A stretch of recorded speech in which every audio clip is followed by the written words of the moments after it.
Our reaction to Monaco! staying until 2031. Well, first thoughts, shall we? Am I surprised? No, not really. I think from a Formula One perspective, Monaco is the jewel in the crown and all of this good stuff. What happens to the Triple Crown if Monaco gets binned off from Formula One? What do we replace it with? Like an iRacing victory or something? I don't know, but I think that I'm not surprised in the slightest. It is a great track on Saturday, and I think we can respect that. It is surprising that they've announced it for so long, because there were talks of, particularly around Vegas, about, is this their opportunity of making a new Monaco and sort of letting their heritage go. So I think it's good from Formula One that they have done this. I know a lot of people will not like it, and I respect that people don't enjoy Monaco and are happy for it to be booted off the calendar and never be seen again.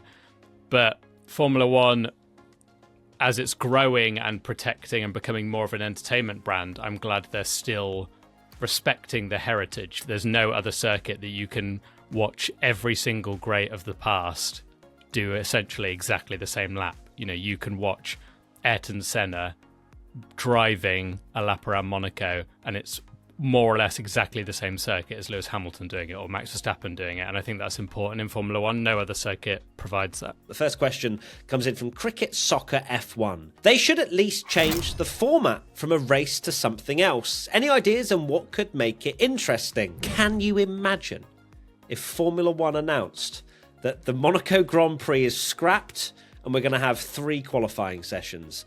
I believe we will get more of an uproar by the fact that Monaco then isn't a race than if we continue with this format, or whether there is small things we can do to potentially make it slightly more interesting. But changing the race to something else, what are they going to do? A kart race? No, that's still a race. We're just going to do... Let's have 7 practice sessions. To actually change the format, I'm not against, in terms of, you don't need to make it a time trial. You don't need to make it 3 qualifying sessions, which I know you're joking about. But I'm not against them make it a mandatory 2-stop or whatever, and mix it up a little bit. But it has to be a race, in my opinion. And I don't think that... I know people will tell me, jog on, because I know the people that really don't like it don't like my sort of opinion of that.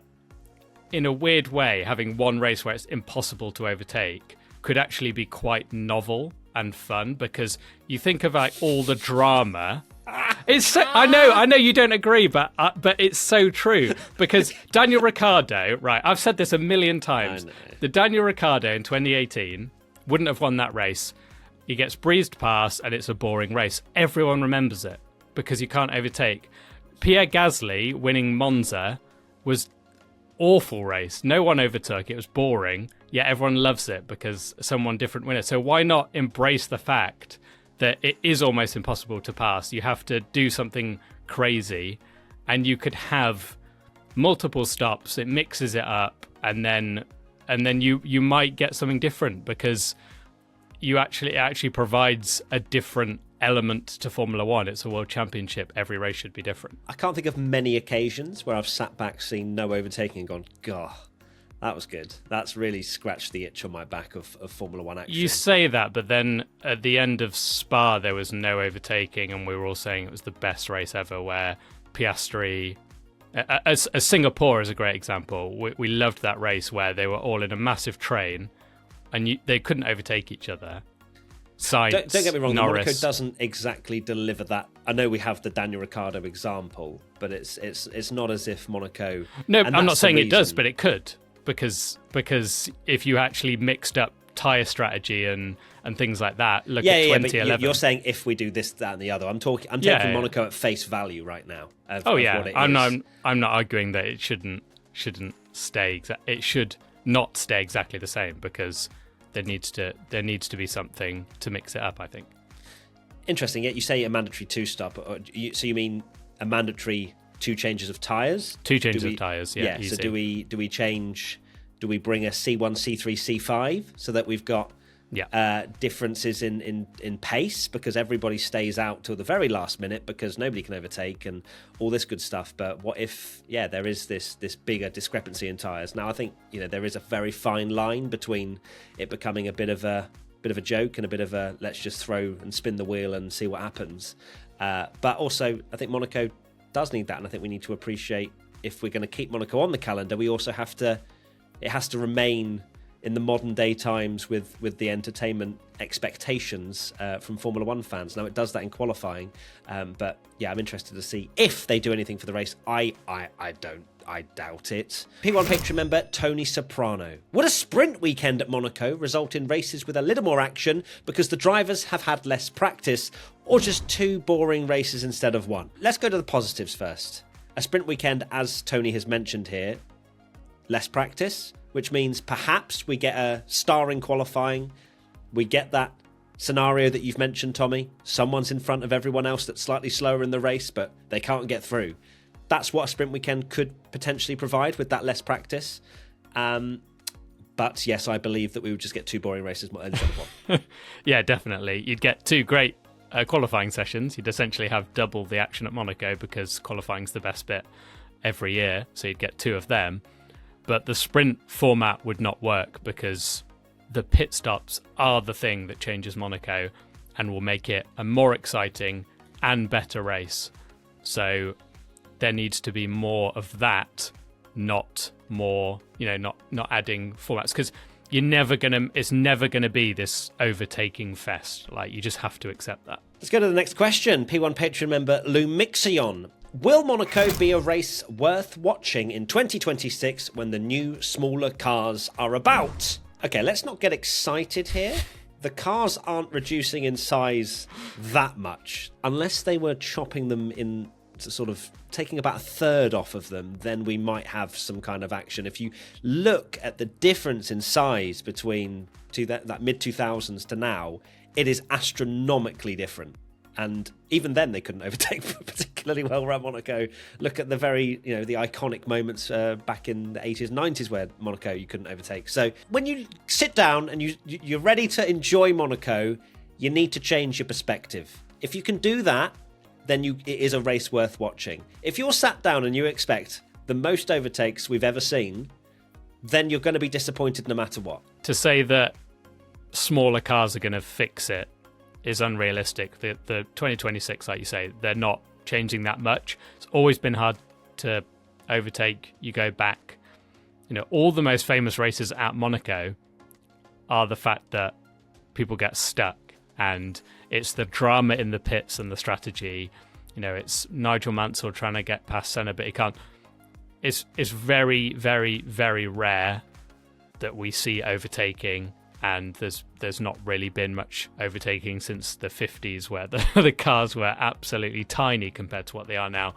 So to think that just making them a few centimeters or whatever they've done smaller, they're going to start diving down the inside of each other and it's going to become the greatest circuit for overtaking is completely unrealistic. It will never be that. Next question, Hugo Carvalero. If the current cars produce such boring races around Monaco and they insist on it because of the heritage, why not make the cars even smaller than the 2026 rules require? Formula E is fantastic around there. Formula E is a different kettle of fish, I would say, when you're watching wheel-to-wheel racing. And with Formula One, they're much more fragile. We can't just be sending it down the inside and sort of wheel banging and getting away with it. They can't just slash the cars in half because it would take away from a lot of those things that they've kind of agreed to do moving forward. So it's not as simple as just rewriting the rulebook completely, because I think the Formula One teams as well, they would be like, well, we don't have the resource to look into this from an R&D perspective if you're going to change the cars completely and sit within this cost cap that has been implemented. That's completely unrealistic, like you say, because there's budget caps. You wouldn't make a whole new car for 1 year. And if you did, then it's not becoming a Formula One race anymore. It might as well be a non-championship race that the teams enter for a bit of fun, and it doesn't count towards the World Championship, which I think would be a shame. Formula One cars will never be tiny enough again to have great racing around Monaco where you can battle each other and go side by side through corners. That's just not going to happen. And some people will like it, Some people hate it. That is Monaco. It is the Marmite race. Even though the cars aren't suited anymore, I watch practice and I love it, and I don't normally enjoy practice as much. Well, I don't enjoy practice anywhere near as much as I do at Monaco, because you get to watch the cars pushing. There's the jeopardy of qualifying. They're skimming the barriers, and that one little mistake is going to cost them. And I understand that it doesn't quite work in the race anymore, because they're allowed to basically, you can just drive as slow as possible, which is just what Formula One has become a lot of the time anyway, is being kind of reserving your power and your tyres and all this kind of stuff. Next question from SMK Kanga.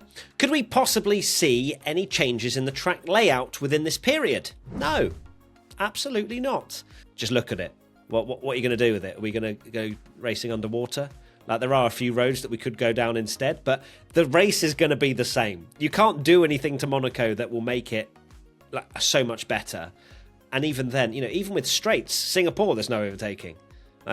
So there's nothing that we can really do about that. And I think I would be against changing Monaco for the sake of it, losing the history of what it is, but then also having a rubbish race. So I feel like we'd actually take a step back. I completely agree with you. You're basically destroying the character of it, and then you're not going to have a good race anyway. So what is the point? And I think from the TV, you maybe can't quite see just how impossible it would be, because everyone, as soon as you get a bad race at Monaco, everyone loads up Google Maps and they're like, look, they should do this, and you're like, well, that's a building there that's been there since 1910.